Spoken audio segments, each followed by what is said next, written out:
what do you think of Descartes' claim that I actually posted on Facebook? But Descartes said that what was that? This was funny. Okay, so he says that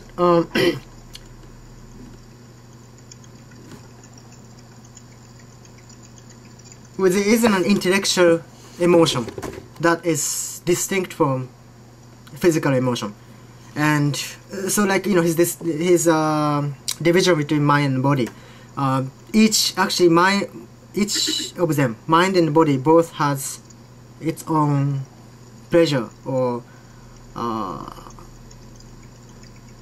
joy or and what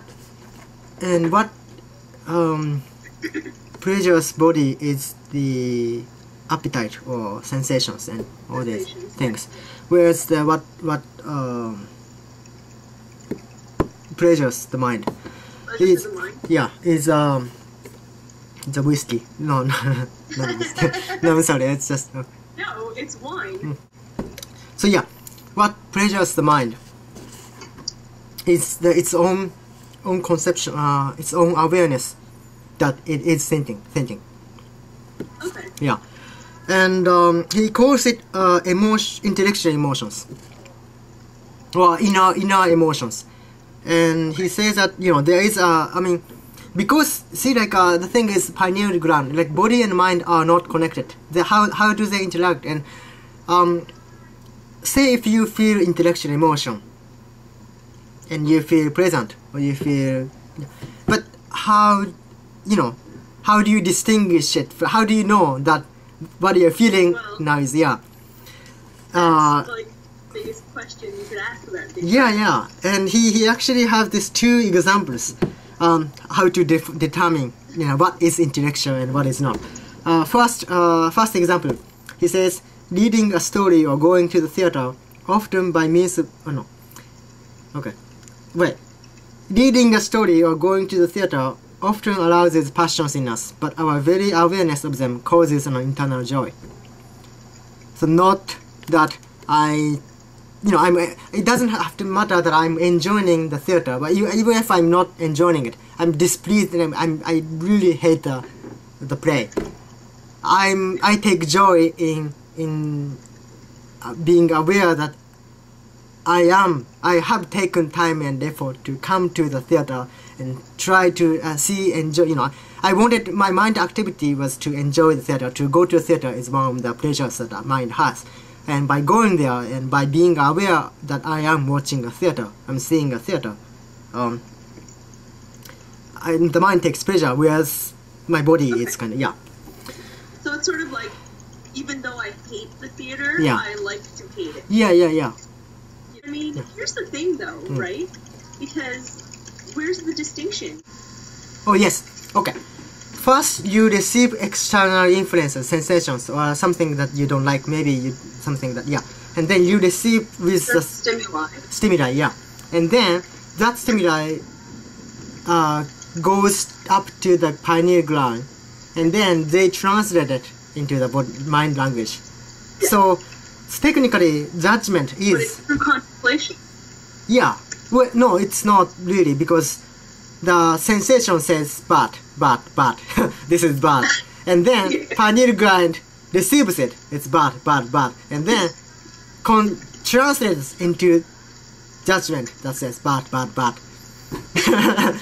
It's not something that's absolute. It's more particular to each preferences. So the sensation actually comes into play with this. And then the sensation is receiving this. I don't like this thing. And then goes into the pineal gland, right? Pineal gland, yeah. And it translates into this mental language. So there is no contemplation going on there. Whereas going to the theater itself, being aware of it, is actually a mind activity, not So I think that's how it would make sense. So there is a also though, he says that otherwise vice versa is possible. Like mind activity, say like I feel pleasure by going to the theater would get translated into sensational information through pineal Like gland. you're so excited that you get goosebumps. Yeah, exactly, yeah. So yeah, that's his distinction. But he has the second example, which is more complex and wicked, which goes like this. A man who is happy that his wife has died may be moved to genuine sadness at her funeral. At the same time, however, he feels a secret joy in his innermost soul, and the emotion of this joy has such power that the concomitant sadness of tears can do nothing to diminish its force. So he grieves.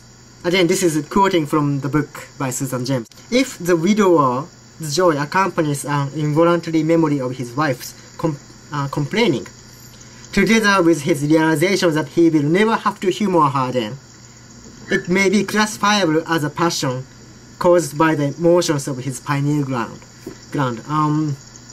But if it accompanies a judgment based on a reflective assessment of his marriage, it may stand at one remove from these bodily events and be said to be in the soul alone. And the widower's joy in this case is then intellectual, internal. So he says that the intellectual joy is caused by the soul alone. And yeah, I don't. I mean, yeah, it's a wicked example though. I mean, it makes me wonder what kind of relationship he had with his wife. Yeah, I'm just I'm starting my husserl. Oof, man, I can smell that through the camera. Yeah. I can feel it. Yeah, I have to know about Heraclitus though. I'm not sure yet, but the only know he said the river thing. I like he's the river guy. Yeah. Flux, river, whatever. Yeah, but that's apparently not enough. What are you talking about? Yeah. So I don't know. I don't know anything about him, actually. I don't even know when he lived. I definitely do not think that I'm into analytic philosophy, though. Let me get back!